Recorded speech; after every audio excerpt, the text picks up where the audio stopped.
আসসালামু আলাইকুম। Vision AC presents visionary প্লেতে সকলকে আমন্ত্রণ।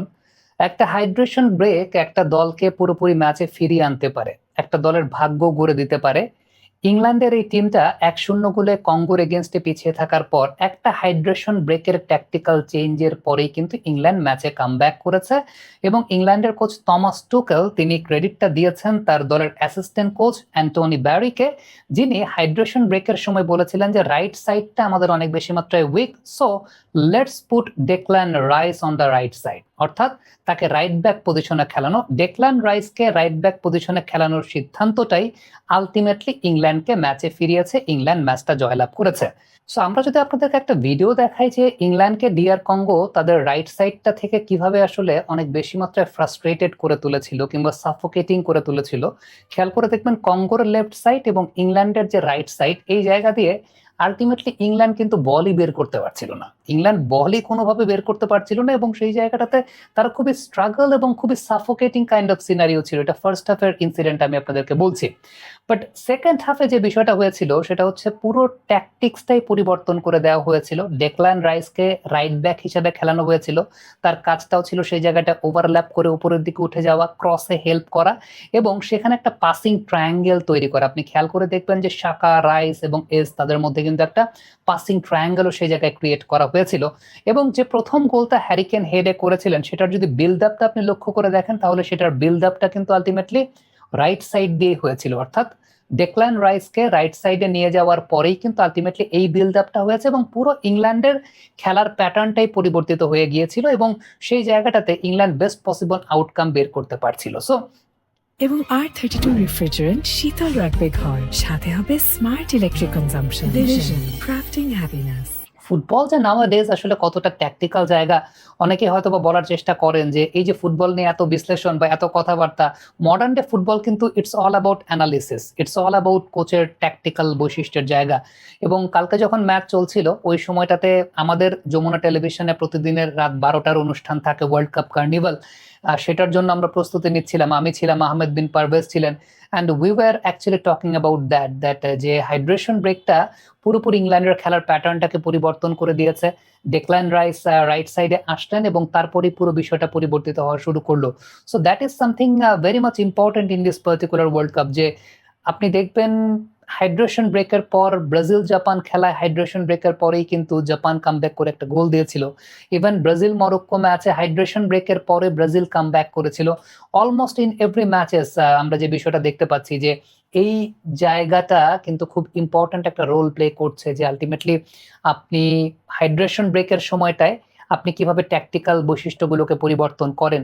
এবং এটা যেমন আমরা শুধুমাত্র কমার্শিয়াল পয়েন্ট অফ ভিউ থেকে বলছিলাম বা কমার্শিয়াল অ্যাসপেক্ট থেকে বলছিলাম যে এটা একটা কমার্শিয়াল ফ্যাক্টর কিনা, কিন্তু তার চাইতেও বেশি আমার কাছে মনে হচ্ছে এই ওয়ার্ল্ড কাপে এই হাইড্রেশন ব্রেকটা অনেক বেশি মাত্রায় ট্যাকটিক্যাল রিশাফলিং এর ক্ষেত্রে ব্যবহৃত হচ্ছে, যেটা কিন্তু মাঠের খেলাতে অনেক ইম্প্যাক্ট ফেলছে। ইনিশিয়ালি আমরা চিন্তা করছিলাম যে it's just only a commercial purpose, একটা কমার্শিয়াল পারপাসে, কিন্তু এটা কমার্শিয়াল পারপাসে ব্যবহৃত হলেও আপনি গেমের ইম্প্যাক্টটা চিন্তা করলে হাইড্রেশন ব্রেকটা অনেক বেশি মাত্রায় প্লেয়ারদের টেকনিক্যাল জায়গা বা কোচেসদের ট্যাকটিক্যাল জায়গাগুলো পরিবর্তন করার ক্ষেত্রেও ব্যবহৃত হচ্ছে। দর্শক, আপনারা কি মনে করছেন কমেন্ট বক্সে লিখে পাঠাবেন।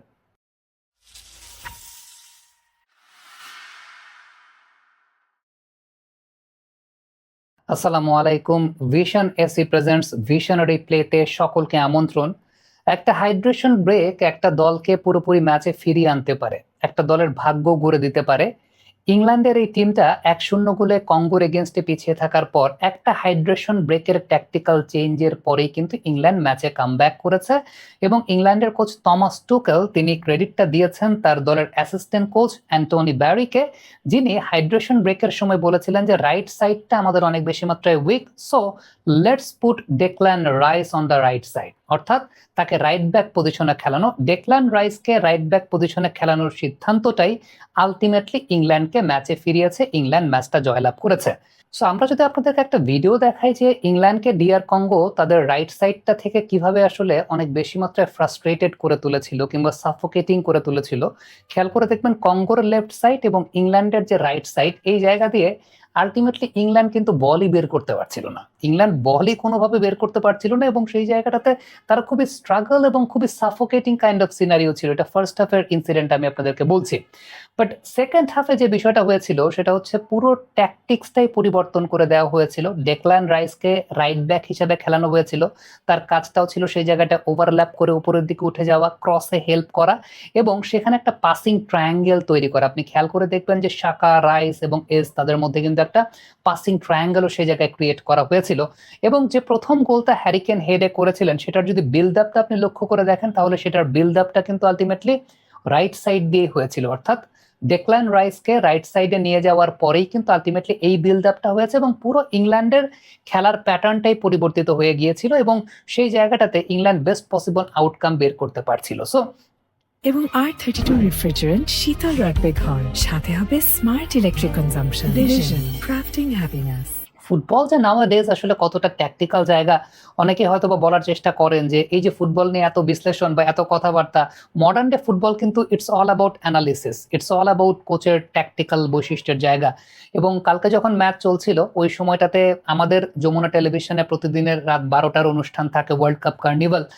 সেটার জন্য আমরা প্রস্তুতি নিচ্ছিলাম, আমি ছিলাম, আহমেদ বিন পারভেজ ছিলেন, and we were actually talking about that যে হাইড্রেশন ব্রেকটা পুরোপুরি ইংল্যান্ডের খেলার প্যাটার্নটাকে পরিবর্তন করে দিয়েছে। ডেকল্যান রাইস রাইট সাইডে আসলেন এবং তারপরেই পুরো বিষয়টা পরিবর্তিত হওয়া শুরু করলো।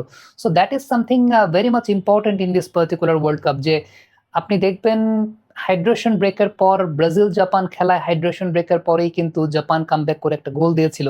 ইভেন ব্রাজিল মরক্কো ম্যাচে হাইড্রেশন ব্রেকের পরে ব্রাজিল কামব্যাক করেছিল।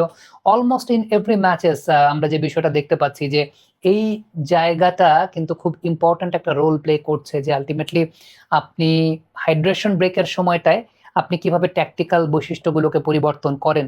এবং এটা যেমন আমরা শুধুমাত্র কমার্শিয়াল পয়েন্ট অফ ভিউ থেকে বলছিলাম বা কমার্শিয়াল অ্যাসপেক্ট থেকে বলছিলাম যে এটা একটা কমার্শিয়াল ফ্যাক্টর কিনা, কিন্তু তার চাইতেও বেশি আমার কাছে মনে হচ্ছে এই ওয়ার্ল্ড কাপে এই হাইড্রেশন ব্রেকটা অনেক বেশি মাত্রায় ট্যাকটিক্যাল রিশাফলিং এর ক্ষেত্রে ব্যবহৃত হচ্ছে, যেটা কিন্তু মাঠের খেলাতে অনেক ইম্প্যাক্ট ফেলছে। ইনিশিয়ালি আমরা চিন্তা করছিলাম যে it's just only a commercial purpose, একটা কমার্শিয়াল পারপাসে, কিন্তু এটা কমার্শিয়াল পারপাসে ব্যবহৃত হলেও আপনি গেমের ইম্প্যাক্টটা চিন্তা করলে হাইড্রেশন ব্রেকটা অনেক বেশি মাত্রায় প্লেয়ারদের টেকনিক্যাল জায়গা বা কোচেসদের ট্যাকটিক্যাল জায়গাগুলো পরিবর্তন করার ক্ষেত্রেও ব্যবহৃত হচ্ছে। দর্শক, আপনারা কি মনে করছেন কমেন্ট বক্সে লিখে পাঠাবেন।